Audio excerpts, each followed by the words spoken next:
أعوذ بالله من الشيطان الرجيم يا بني إسرائيل اذكروا نعمتي التي أنعمت عليكم وأني فضلتكم على العالمين واتقوا يوما لا تجزي نفس عن نفس شيئا ولا يقبل منها عدل ولا تنفعها شفاعة ولا هم ينصرون۔ اے بنی اسرائیل، یاد کرو میری وہ نعمت جس سے میں نے تمہیں نوازا تھا، اور یہ کہ میں نے تمہیں دنیا کی تمام قوموں پر فضیلت دی تھی، اور ڈرو اس دن سے جب کوئی کسی کے ذرا کام نہ آئے گا، نہ کسی سے فدیہ قبول کیا جائے گا، نہ کوئی سفارش کی آدمی کو فائدہ دے گی، اور نہ مجرموں کو کہیں سے کوئی مدد پہنچ سکے گی۔ 22 اور 123 آیات کی میں نے تلاوت کی ہے۔ رب اشرح لی صدری یسر لی امری واحلل عقدۃ من لسانی یفقہوا قولی۔ السلام علیکم ورحمۃ اللہ۔ میں نے 2 آیات کی تلاوت کی ہیں کیونکہ پچھلی بار ہم نے بہت ساری آیات لی تھی، 111 سے لے کر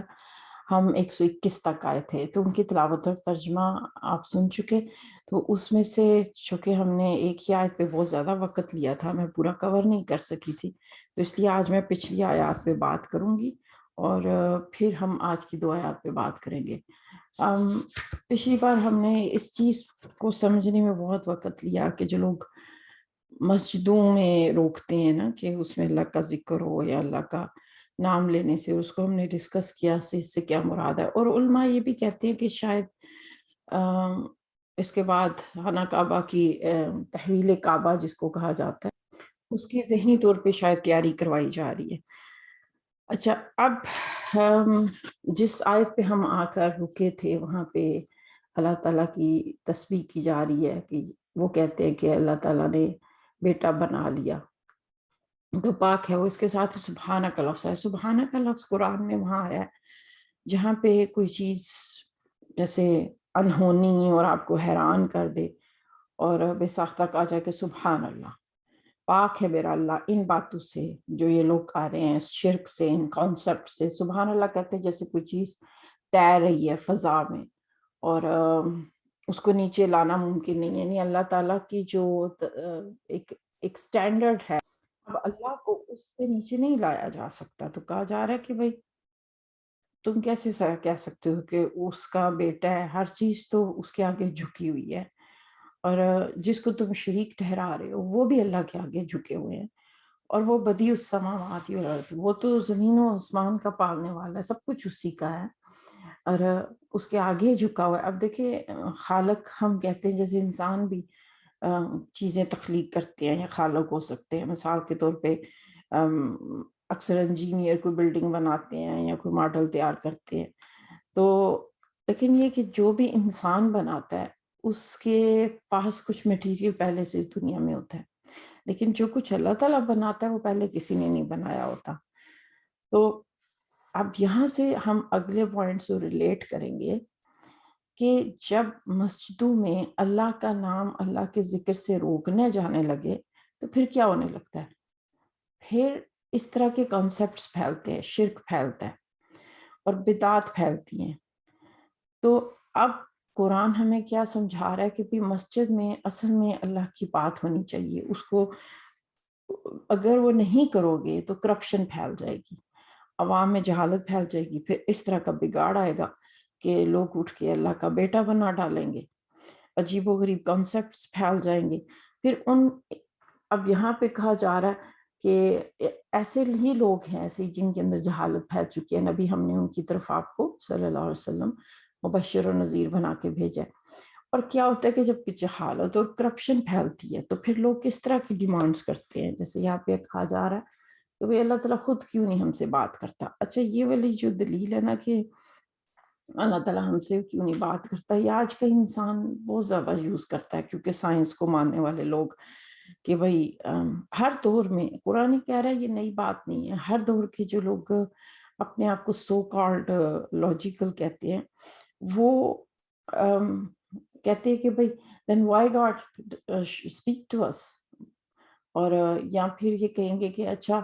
اگر گاڈ نے ہی یہ سب کیا اور بنایا تو وہ پھر یہ اور یہ بھی کیوں نہیں کر دیتا، اور یعنی اس طرح کے چیلنجز۔ اور آپ کو یاد ہوگا کہ ٹائٹینک کے بارے میں آپ نے بہت نام اور اس کی ہسٹری سنی ہوگی کہ جب وہ جہاز چلا تھا اور بنا تھا، بڑی ایڈوانس ٹیکنالوجی تھی اس کی، تو اس کے جو مالک اور بنانے والے ہیں اس نے بھی یہ کہا تھا کہ اس جہاز کو ہم نے اتنا مضبوط بنا دیا کہ اللہ بھی اس کو گاڈ ایون گاڈ کی ناٹ بریک اٹ. انسان جو ہے نا مطلب جب دماغ سے اتر جاتا ہے تو مائنڈ سیٹ اس کا اس طرح ہوتا ہے تو دیکھو کیسے باتیں کرتا ہے. یہی باتیں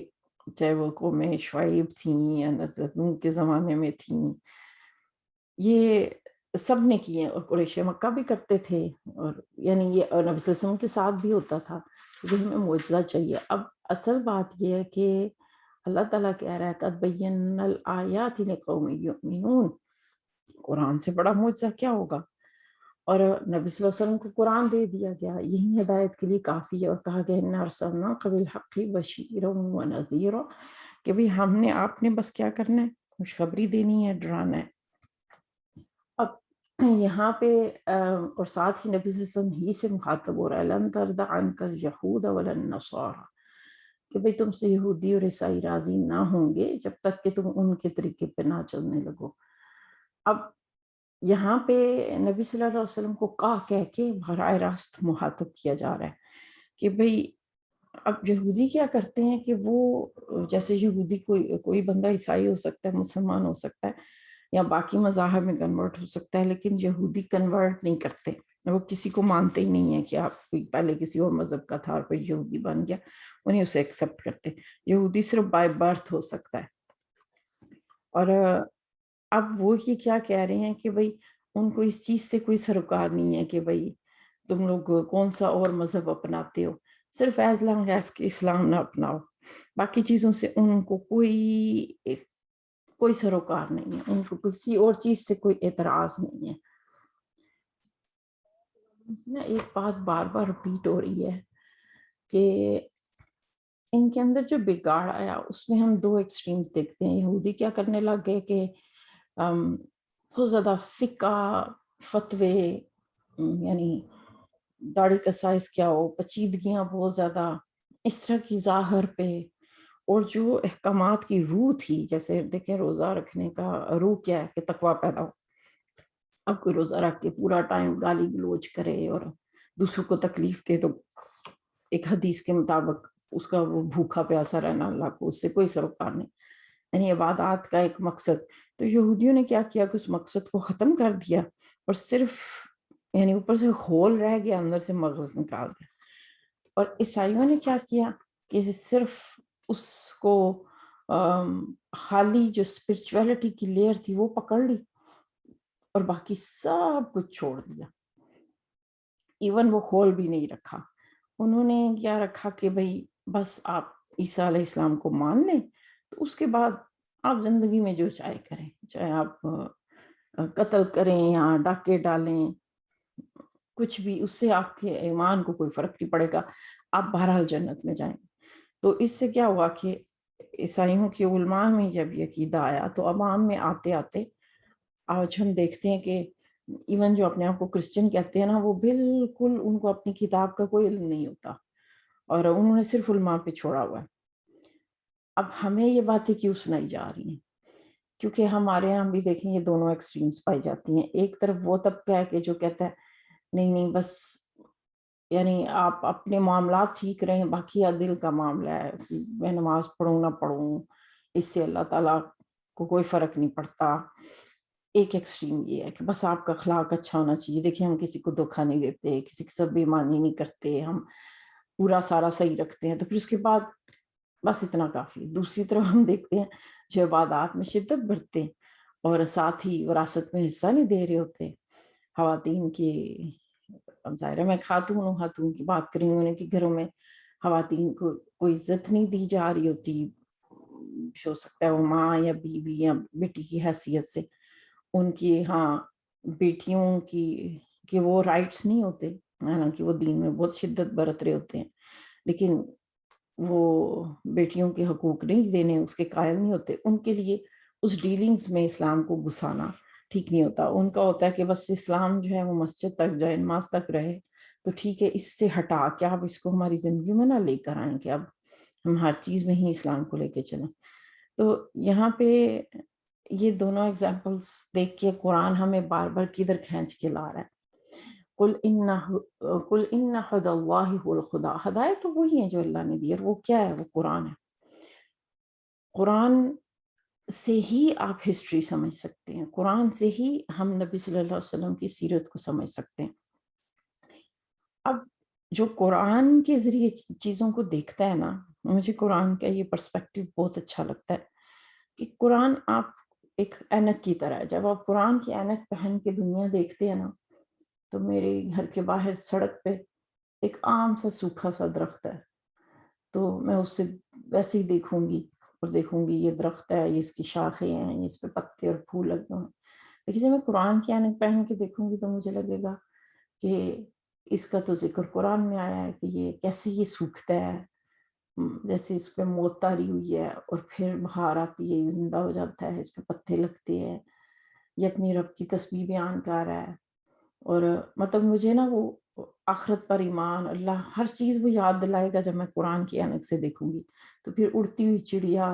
یا نیلا آسمان یا بادل، گھاس، یہ مجھے ایک دم سے اللہ سے کنیکٹ کریں گے. آپ سمندر کو دیکھیں، پہاڑوں کو دیکھیں. لیکن اسی چیز کو آپ لے لیں کہ جب قرآن کی اینک پہن کے آپ اپنی زندگی کو دیکھتے ہیں تو پھر ایک بات کی سمجھ آتی ہے. جیسے حضرت عائشہ علیہ السلام پہ جب الزام لگا، واقعہ عفق، حضرت عائشہ رضی اللہ عنہا تو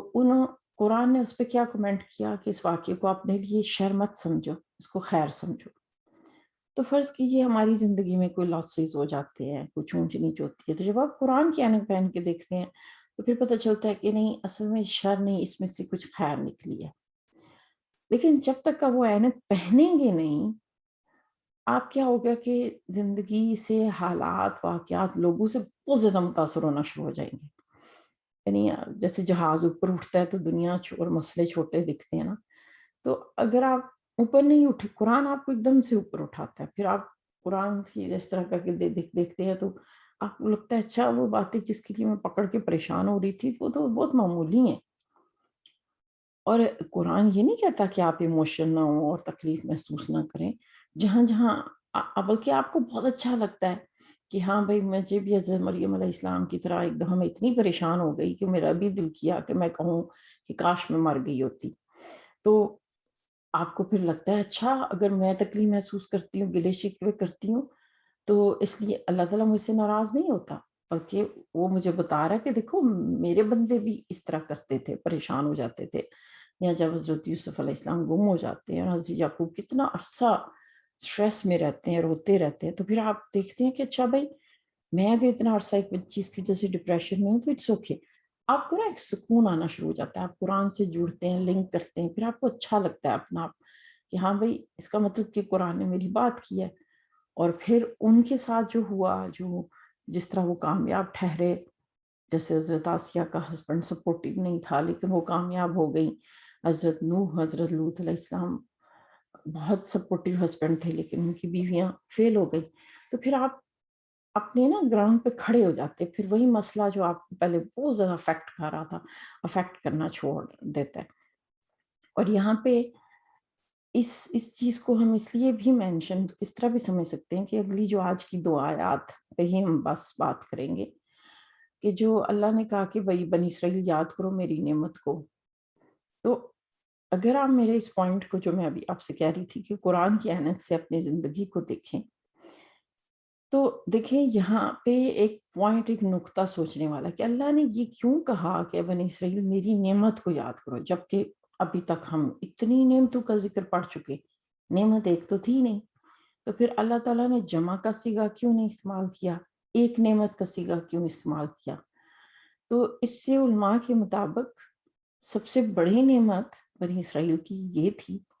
کہ اللہ تعالیٰ قرآن میں ان سے مخاطب ہو رہا ہے. تو گویا اللہ تعالیٰ خود اس کو بہت امپورٹنٹ اور بڑی چیز کہہ رہا ہے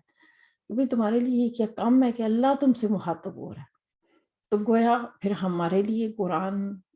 سے لنک کرنا کہ یہ سوچنا کہ اچھا بھئی ایسے لگ رہا ہے یہ سارا قصہ تو قرآن نے میرے لیے سنایا. جن کا بچپن ابیوسیو ہوتا ہے ان کو ہم کہتے ہیں آپ سورہ یوسف سے کنیکشن کریں. جن کو زندگی میں ویزے کے اسٹیٹس کے مسئلے ہیں، ہجرت کرنی پڑے، ہم ان کو کہتے ہیں ہم موسیٰ علیہ السلام کی سٹوری پڑھیں تو یہ پوائنٹ آپ دیکھیں کہ بنی اسرائیل کو کہا جا رہا ہے کہ میری نعمت یاد کرو، تو ایک نعمت سے مراد قرآن ہو سکتا ہے، اس کا مخاطب ہو سکتا ہے۔ اور ایک اور اہم نقطہ جو بڑا دلچسپ ہے کہ ان کو بنی اسرائیل کہا گیا ہے قرآن میں بار بار۔ اسرائیل جو حضرت یعقوب علیہ السلام کا لقب تھا، حضرت ابراہیم کے پوتے تھے، ہم بنی اسماعیل کی نسل میں سے ہیں۔ لیکن دلچسپ بات کہ ہمیں بنی اسماعیل نہیں کہا قرآن نے، کہیں پہ بھی نہیں کہا۔ بنی اسرائیل کو نسبت دی حضرت یعقوب سے، لیکن ہمیں یہ کہہ کے کیوں نہیں مخاطب کیا؟ اس میں دو باتیں سمجھ لیں کہ چونکہ یہودی بار بار اس نسبت اور ہسٹری پہ پراؤڈ ہوتے تھے، تو کہا گیا کہ ٹھیک ہے، تم اگر اپنے آپ کو اسرائیل کی نسل سے کہتے ہو تو پھر اپنی ہسٹری یاد کرو کہ بھئی وہ کس طرح کے تھے، حضرت ابراہیم کا طریقہ کیا تھا، وہ تو اس کے طریقے پہ چلتے تھے، تو تم ان کی نسبت دے کے بنی اسرائیل کہہ کے ہی ان کو جیسے یاد دلایا جا رہا ہے کہ دیکھو تم آئے کہاں سے، تم ہو کون۔ ہمیں بنی اسماعیل کیوں نہیں کہا؟ ہمارا نام ہمیں مسلم کہہ کے مخاطب کیا گیا، لیکن ہمارے ساتھ بار بار کہا گیا ملت ابیکم ابراہیم، کہ تم اپنے باپ دادا، اپنے باپ ابراہیم کے طریقے پر چلو، اور اس سے بڑا بیوقوف کون ہوگا؟ الا من سفیہ نفسہ، جس نے اپنے نفس کو بیوقوف بنا لیا، جو ابراہیم کے طریقے کو سے نفرت کرے یا منہ پھیرے۔ ہمیں بار بار حضرت ابراہیم سے ڈائریکٹ کنیکٹ کیا گیا ہے، اور نبی صلی اللہ علیہ وسلم کو بھی مخاطب کرتے ہوئے بار بار حضرت ابراہیم کی مثال دی گئی ہے۔ ان کو بھی کہا گیا کہ آپ کے بزرگ، آپ کے باپ دادا، تو ہم امت ہیں، اور ہمارا جو انسیسٹرز ہیں حضرت ابراہیم ہے۔ یہاں پہ ایک نقطہ ہے جو میرے ذہن میں آیا اس پہ بات کرتے ہوئے، اس کو پڑھتے ہوئے، کہ ہمیں جیسے دیکھیں نا، آپ کو کہاں جانا ہے اس کے لیے ضروری ہے کہ آپ کو پتا ہو کہ آپ آئے کہاں سے، ہسٹری جاننا ضروری ہے۔ جب ہم بچے تھے نا تو ہم دیکھتے تھے کہ ہماری جو پچھلی نسلیں ہیں ان کو بہت زیادہ یاد ہوتا تھا کہ ان کے باپ کون تھے، ان کے دادا کون تھے، ان کے اس زمانے میں خاندانوں کو یاد رکھنا، اپنے باپ دادا کے نام کو یاد رکھنا ایک کلچر تھا۔ جیسے عربوں میں تھا نا، ایسے ہی ہمارے پاکستان میں ابھی بھی گاؤں میں آپ چلے جائیں، یا ہمارے کلچر میں ابھی بھی یہ ختم نہیں ہوا، لوگوں کو یاد ہے کہ ان کا پچھلا کیا تھا۔ لیکن آئی ہوپ کہ یو ایگری ود می کہ اب جو نسلیں آ رہی ہیں نا، ان میں یہ اس طرح نہیں ہے۔ وہ بس اپنے والدین اور شاید دادا دادی، نانا نانی تک چلے جائیں، اس سے پیچھے نہیں وہ جا پاتے، وہ کانسیپٹ ختم ہوتا جا رہا ہے۔ اور یورپ میں تو ظاہر ہے بالکل ہی لوگوں کو اپنے ماں باپ سے آگے پیچھے تک نہیں جاتے، کیونکہ ان میں فیملی سسٹم نہیں ہے۔ تو کیا ہے کہ اب جب وہ کلچر ختم ہو گیا تو پھر ہم کیا کہیں؟ تو مجھے لگتا ہے کہ ہمارے کلچر کا اتنا ہی حصہ کافی ہے کہ ہم یہ کہیں بار بار بچوں کو کہ آپ حضرت ابراہیم کی نسل میں سے ہو، یعنی ہم اسی ایک نسبت کو یاد رکھ لیں گے ہمارے بزرگ کون تھے، مجھے لگتا ہے وہ کافی ہے۔ تو پھر ہمیں اپنے گھروں میں یہ لینگویج، یہ کانسیپٹ دوبارہ سے انٹروڈیوس کرانا ہوگا، حضرت ابراہیم کا طریقہ، ملت ابراہیم۔ اب وہ طریقہ، حضرت ابراہیم کا طریقہ کیا تھا؟ آگے چونکہ حضرت ابراہیم کا ذکر آ رہا ہے تو ہم اس پہ اگلی بار تفصیل سے بات کریں گے، لیکن یہاں پہ اللہ تعالیٰ ہمیں بار بار ان کی طرف نسبت دے کے ہمیں یاد دلاتا ہے کہ تم دیکھو کہ تم کون ہو،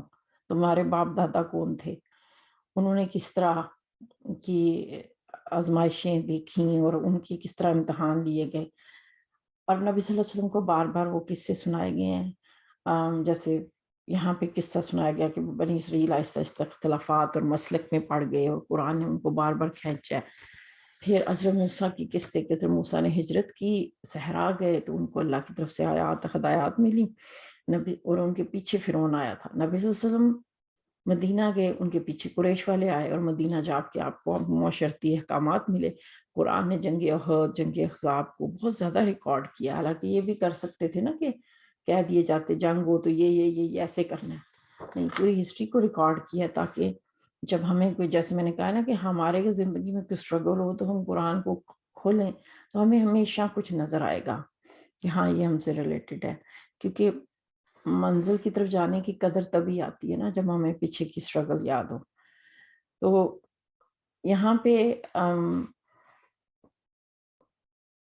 اب بنی اسرائیل کا یہ نعمت کرنے کی بات کہ بھائی تم نے یاد کرنا ہے ماضی کی ماضی کو، اور ماضی کو ہم نے اس لیے یاد رکھنا ہے تاکہ ہمیں حضرت ابراہیم علیہ السلام کا طریقہ یاد رہے۔ جہاں پہ بات ختم ہم کریں گے اور یہ ہے کہ اس دن کا ذکر کیا جا رہا ہے کہ بھائی جس دن کوئی کسی کے کام نہ آئے گا اور اس سے کوئی عدل، کوئی فدیہ، کوئی سفارش قبول نہیں کی جائے گی، نہ اس کی مدد کی جائے گی۔ اس کی ترتیب کو اگر تھوڑا سا دیکھ لیں ہم، کہ جیسے دنیا میں فرض کیجئے کہ کسی کو کوئی جرم سے پولیس کی طرف سے پکڑ ہوتی ہے تو لوگ فوراً کہتے ہیں کہ بھئی ہم وکیل کرائیں گے، ٹھیک ہے۔ اب شفاع میں سمجھ لیں شفاع سے مراد ہوا کہ ہم وکیل کرا لیں گے جو ہماری طرف سے کیس لڑ دے گا۔ دنیا میں ہم ایسے کرتے ہیں، ہاتھ پاؤں مارتے ہیں، وکیل کروا لیتے ہیں۔ پھر کیا ہوتا ہے کہ فرض کیجئے کہ وکیل کی شفاعت کام نہیں آتی تو دنیا میں رواج یہ ہے کہ لوگ جرمانہ دے لیتے ہیں کہ بھئی ٹھیک ہے جرمانہ ہو جائے گا وہ پڑھ لیں گے، یعنی کوشش ہوتی ہے جیل نہ جانا پڑے۔ جیل اور جرمانے میں اگر پک کرنا پڑے تو پھر جرمانہ لوگ دینے کو تیار ہوتے ہیں کہ اگر فائن ہو گیا چلو ہم فائن پے کر دیتے ہیں، عدل یعنی کوئی جرمانہ دے دینا۔ اور اگر وہ بھی نہ ہو اور جیل ہو جائے، فرض کیجئے جرمانہ نہ ہو، تو پھر جب ان کو پکڑ کے لے جایا جاتا ہے تو آخر تک وہ ہاتھ پاؤں مارتے ہیں، ایسا نہیں خوشی خوشی کوئی جیل جاتا ہے، کہتے ہیں کہ ہے کوئی ابھی بھی جو مدد کرے، کوئی طریقہ ہو کہ میں بچ جاؤں، تو پھر کہا گیا وَلَا هُمْ يُنصَرُونَ کہ ان کی مدد نہیں کی جائے گی۔ تو گویا انسان جو کہ یہ سوچتا ہے کہ مشکل آئے گی میں یہ کر لوں گا، میں وہ کر لوں گا، میں یہ کسی کو بلا لوں گا، میں اس سے، اور دنیا میں ظاہر ہم یہ کرتے ہیں اور کرنا بھی چاہیے، ظاہر ہے اللہ تعالیٰ نے انسانوں کو انسانوں کی مدد کے لیے پیدا کیا ہے، لیکن اس کانسیپٹ کو کلیئر کیا جا رہا ہے کیونکہ یہودی عیسائیوں کا ہم دیکھ چکے ہیں نا آخرت کا کانسیپٹ کتنا بگڑ چکا۔ تو یہاں اللہ تعالیٰ کھل کے کہہ رہا ہے، اگرچہ بنی اسرائیل کو مخاطب ہے لیکن